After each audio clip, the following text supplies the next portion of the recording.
All right, today we're jumping into the wild, high-stakes world of missile defense.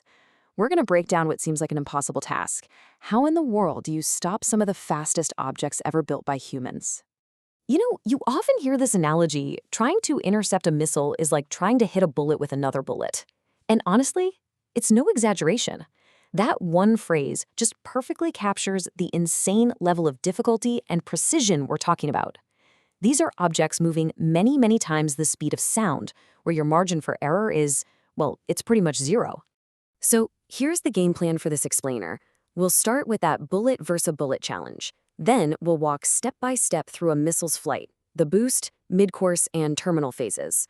After that, we'll switch gears and look at a totally different kind of threat, cruise missiles. And finally, we'll see how it all comes together in what's called a layered defense solution. So, what does this ultimate challenge really look like in practice?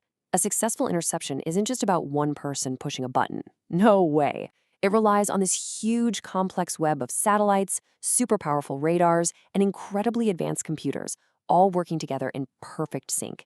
The whole thing, from spotting a launch to firing back, has to happen in just minutes, or sometimes even seconds. Every missile's journey starts right here, in the boost phase. It all begins with this massive, fiery push against gravity, just raw ascent, straight up toward space. Now, what's really interesting here is the paradox of the boost phase. You see the steps. Engines ignite, the missile pushes out of the atmosphere, and here's the key. This is the slowest part of its entire flight. So in theory, that should make it the best time to shoot it down, right? But here's the catch. To hit a missile in its boost phase, your defenses have to be parked right next door to the launch site. And let's be real, in an actual conflict, that's almost never going to happen. So the easiest target is actually the hardest one to get to. So how does anyone even know a launch just happened? Well, the very first warning comes from space. Early warning satellites have these powerful infrared sensors, and they are constantly scanning the Earth. They don't see the missile itself. What they see is the gigantic, impossible-to-miss plume of heat from its engines. That detection is the tripwire that kicks the entire global defense network into high gear. Okay, so once those powerful engines burn out and fall away, the missile enters a totally different world. This is the midcourse phase. It's long, silent, unpowered journey coasting through the vacuum of space. And this is by far the longest part of the trip. As you can see, once the engines cut out, the missile is just coasting. For a long-range intercontinental missile, this can last for 20, even 30 minutes. At this point, it's basically following a predictable arc, like a cannonball, just on a planetary scale. And this is when the job of tracking gets handed off from the satellites to these massive, powerful radar systems on the ground and on ships at sea. And this is the crucial job those radars are doing. They're calculating what's called a trajectory ellipse. It's basically a super sophisticated prediction of the missile's entire flight path, all the way down to where it's going to land. This calculation is everything. Why? Because the interceptors you'd fire are incredibly expensive, and you only have so many. If that ellipse shows the warhead is just going to splash down harmlessly in the ocean, you don't waste one. You save them for the real threats heading toward a city or a military base. Okay, so the missile has coasted through space, we've confirmed it's a threat, and now it's getting close to its destination. This brings us to the most dramatic, most intense part of the flight, the terminal phase. This is the final, high-speed plunge back through the atmosphere. And when we say high speed, we are not kidding.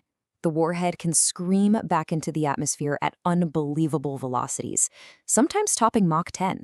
That's over 7,600 miles per hour. At this point, the defenders have just seconds to react. That window of opportunity is slamming shut at a terrifying speed. So, in these last few fleeting seconds, how do you stop it? There are basically two main ways. The first is called hit to kill. Systems like Arrow 3 or THAAD don't even have explosives. They are essentially guided bullets designed to physically slam into the incoming warhead at incredible speed, just obliterating it with pure kinetic energy. The second method is blast fragmentation, used by systems like Patriot or Iron Dome. These interceptors get close and then detonate, spraying a cloud of metal fragments that just shred the target to pieces in midair. Now, everything we've talked about so far applies to ballistic missiles, the ones that fly in that high, arching path through space. But there's another major threat out there that needs a completely different playbook, the cruise missile. It's truly a tale of two very different threats. And this slide just lays out the difference perfectly.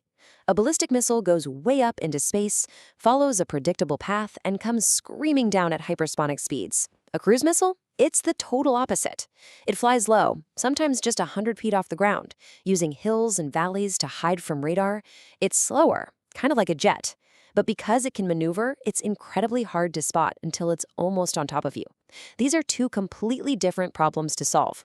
So, with these totally different kinds of threats, some coming from space at insane speeds, others sneaking in low and slow, how do you possibly defend against all of it? Well, the answer isn't one perfect system. It's about having many systems working together. And that brings us to our final section, the layered defense solution. Modern missile defense is built in layers, like a series of safety nets.